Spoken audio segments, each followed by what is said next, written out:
د پیغمبر صلی الله علیه وسلم نه تپوس شو ای الناس اشد بلاء، په خلکو کې هغه کم خلک دي چې په هغوی سختې ډېرې راشي. دا ډېر قیمتي سوال دی. په خلکو کې هغه خلک کم یو دي چې په هغوی سختې ډېرې راشي. پیغمبر صلی الله علیه وسلم وتی الانبیا، پیغمبرانو باندې سختې ډېرې راځي، په پیغمبرانو امتحانونه ډېر راځي. وجه دا ده چې الله د هغوی مقام ښه اوچتوي، درجې وله بلندوي، اجرونه وله ډېر ورکوي. ثم الامثل فالامثل، او بیا چې څوک څومره دې پیغمبرانو ته نږدې او بیا چې په هغوی پسې نږدې او په دې ترتیب باندې سختې راشي. معنی دا شو چې څومره یو سړی د پیغمبرانو په نقش قدم مضبوط رواني، دومره به په هغه باندې تکلیفونه راځي، امتحانونه به راځي. د پیغمبرانو خو الله درجات بلندوي او اوچتوي او شان یې اوچتوي، تذکیره یې اوچتوي. هر چې د هغوی نه علاوه دي نو الله د هغوی مقام هم اوچتوي او په دې سره ورته ګناهونه معاف کوي. پیغمبرانو نه علاوه کم مؤمنان چې په هغوی سختې راځي، او دې باره کې ډېر حدیثونه مخکې تیر شو چې دې سره الله د هغوی ګناهونه معاف کوي. بیا پیغمبر صلی الله علیه وسلم وی یبتل الرجل على حسب دینه، په یو سړي باندې امتحان د هغه د دیندارۍ مطابق راځي. په یو سړي باندې امتحان د هغه د دیندارۍ مطابق راځي. فإن كان في دينه صلبا اشتد بلاؤه، که چېرته دی په دې دیندارۍ کې ډېر سخي نو بیا یې امتحان هم سخي. وإن كان في دينه رقة هون عليه، او که چېرته ده په دین کې نرمي او دینداري داسې مضبوطه نه وي نو بیا په ده باندې په سختۍ کې هم لږه نرمي کېږي او په امتحانونو کې نرمي، مصیبتونو کې نرمي. فما زال كذلك، دغه د مؤمن حالي چې په ده باندې امتحانونه راځي، حتى يمشي على الأرض ما له ذنب، یو وخت به داسې راشي چې دی د ځمکې په دې مخ ګرځي او یو ګناه هم نه وي. الله یې د امتحانونو سره داسې صفا ویې پړقوي، هر قسمه ګناه ترې ورېږي. د حدیث امام ترمذي راوړی، امام ابن ماجه او امام دارمي راوړی. دې ځای کې د حدیث دې دپاره راوړی مؤلف رحمه الله، موږ پوه کوي په دې خبره باندې چې بیماري د باندې راشي، تکلیف راشي، نو په دې کې ګډوډ کېږه مه، حوصله مه بېله. څومره چې ته په دین کې مضبوط یې دومره به په تا باندې امتحانونه ډېر راشي. ما مخکې هم دا خبره ذکر کړې چې اکثر د بې علمه خلک چې کمي عوام، دوی دا تپوس کوي چې ولې په دې کافرانو او په دې بېدینو خلکو د امتحانونه نه وي او سختې نه وي او د دوی مزې چرچې ډېرې دي. او موږ ګوره مسلمانان یو، په الله ایمان راوړی، قرآن منو، پیغمبر منو، هر څه منو، په موږ امتحانونه دي، غریبي ده، بیماریانې دي، سختې. د هغې جواب دې حدیث کې دی. ګوره چې یو سړي باندې امتحان د هغه د دیندارۍ مطابق راځي. بیا په مسلمانانو کې دننه مو ګوره ټول یو شان نه دي. په دوی کې چې کم سړی دیندارۍ دومره د ده امتحان سخي. وجه دا ده، د هغې یوه وجه دا ده چې الله د دې دینداره سړي مقام اوچتوي، د الله ډېر خوښ دی. یو حدیث به راشي، وبه انشاءالله یو څو حدیثه بعد، چې ولې په دله امتحانونه راځي، هلته به یې ته ووایي. هغه بیا بله وجه ده. نو یو خو الله مقام اوچتوي، دویم دا چې دا سړی ایمان مضبوط دی او د دیندارۍ دعوه کوي. دعوه د څه کوي؟ د دیندارۍ. نو دا په امتحان دی چې د دیندارۍ یې پته ولګي. یو سړی دعوه نه کوي، دلیل پیش کولو ته ضرورت نشته، خو چې څوک دعوه کوي دلیل به پیش کوي. دلیل څه دی؟ چې دی په دې امتحانونو کې صبر وکړي، دی په دې امتحانونو کې صبر وکړي، دی د الله نه ناامیده نه شي. که دی بیمار دی، که دی غریب دی، که دی فقیر دی، که دی هر څه دی، د ده نه الله نه هېرېږي. که ده باندې هر قسمه سخته راشي، د ده دینداري نه کمیږي، بلکې د ده دینداري ورځ تر ورځې زیاتېږي. او کم سړی چې تشه دعوه کوي تشه دعوه زه دیندار یم او زه داسې یم او زه دغه یم، نو د ده سره بیا دلیل نه وي چې کله پې امتحان راشي او سخته پې راشي هغه دینداري هر څه ترې پاتې شي. نو پوه شي چې دا سړی په خپله دعوه کې څه و، دروغجن و.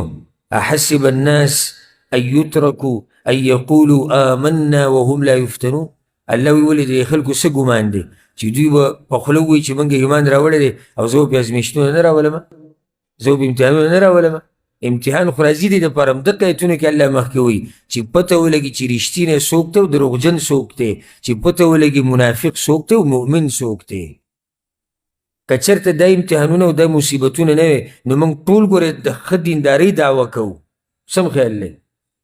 ټول ګورې موږ ځان کم نه حسابوو، هر یو ته چې تپوس وکړي ورو ځان څه درجه کې حسابوي، خو پته بیا په دې امتحانونو کې ولګي، پته بیا په سخته کې ولګي، پته بیا په دین کې قربانۍ دپاره، یعنې قرباني چې دی دین دپاره کومه کوي په هغې کې پته ولګي.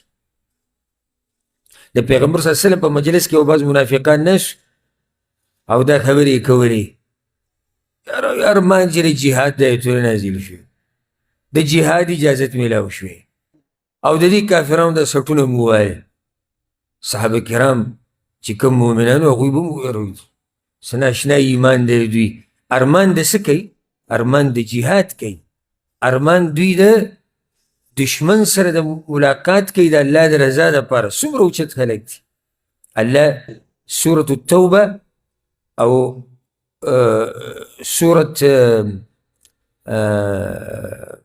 سورة الاحزاب کې رب العالمین دې خبرو ته اشاره کړې ده.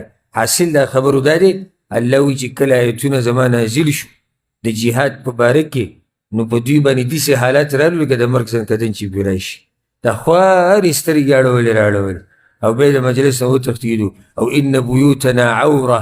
یا رسول الله موږ به تللی وی جهاد له، خو کورونه م خالي دي او ښځې یوازې دي او پلار م بوډا دی او مور چې د بوډۍ ده او زوی مې بیمار دی او مزدوري کومه او غریب یمه او فقیر یمه او دا خبرې شروع شوې. چی شو ستاسو هغه ارمانونه چې تاسو کول چې د جهاد ایتونه نازل شوې، دا د جهاد موقع ده راشئ که د دې سختو د لاسه خو پته ولګي. الله په سورة العمران کې څه خوندوره خبره کړې ده. د احد د غزا تذکره الله کړې ده چې هلته مؤمنانو باندې سخته راغله. وتلک الایام نداولها بین الناس، او الله وی دا ورځې تاویږي را تاویږي. او د جنګ مثال خو د بوقې ده، کله یو طرف ته شي کله بل طرف ته شي. وليعلم الله الذين آمنوا، او چې الله راښکاره کړي په تاسو کې مؤمنان او په تاسو کې شهیدان وګرځئ. وليمحص الله الذين آمنوا ويمحق الكافرين، او چې مؤمنان پاک شي د ګناهونو نه د لغزشونو نه. د دې لپاره دا سختي راځي. که دا سختي نه وی الله وی او که دا جهاد نه وی تاسو به شهیدان شوي، شهادت درجه نه میلاوي تاسو ته. که دا سختي نه وی منافقان به تاسو نه جدا شوي. عبدالله ابن ابی ابن سلول چې دریم حصه لښکر د غزوې احد تلو کله چې روانو مؤمنانو د لارې نه راواپس کړو، خو د دې سختو د لاسه پته ولګېده. که چېرته دا سختې پکې نه وی او پوس دین وی او الواګانې وی او مزې وی نو عبدالله بن ابی را واپس کېدو او پکې ناست.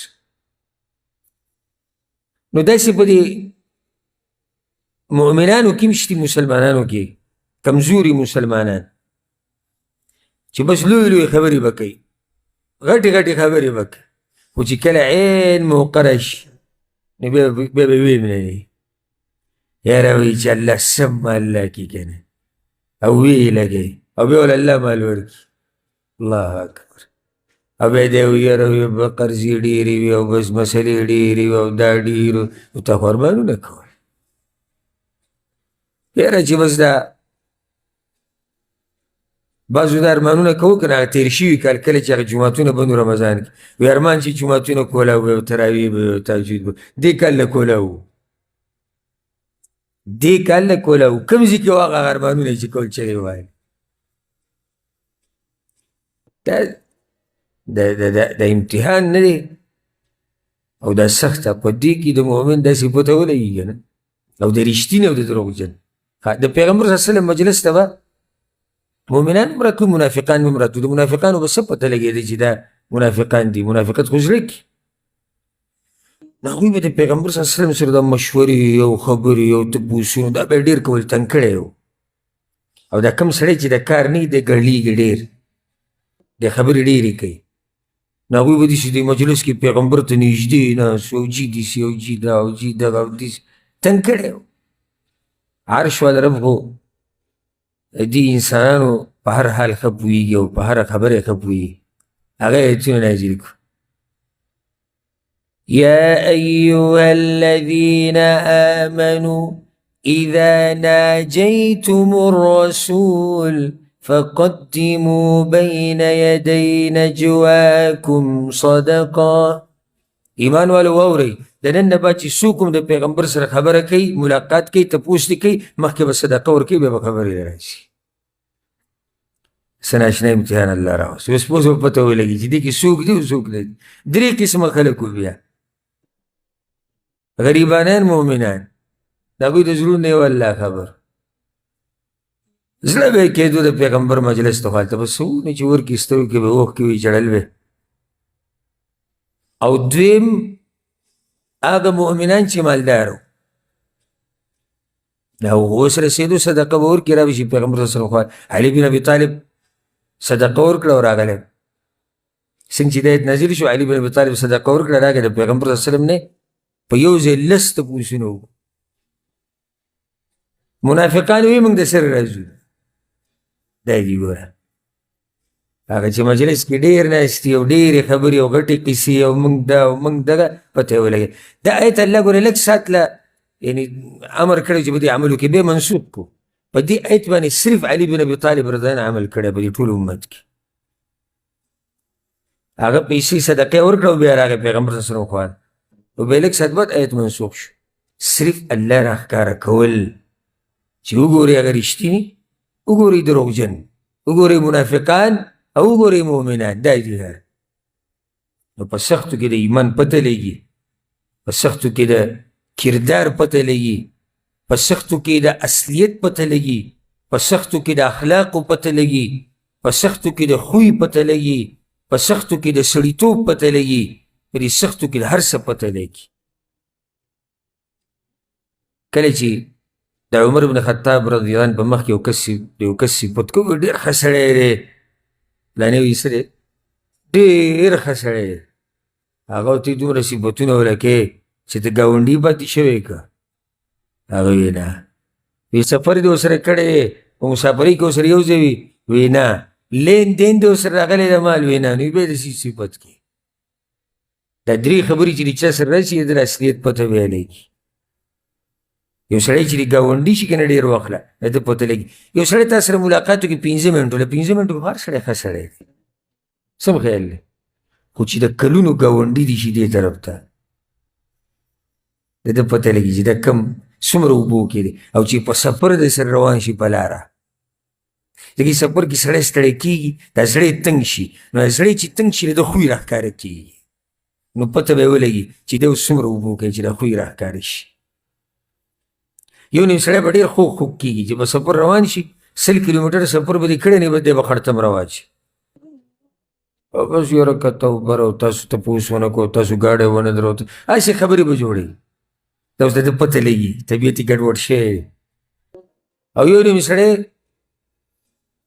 سفر کې د سړی په هر ځای کې دی حقه دی، که دی بیمار شي، که دی غوسه شي، که زړی تنګ شي، د ده خوی دروند دی دروند دی.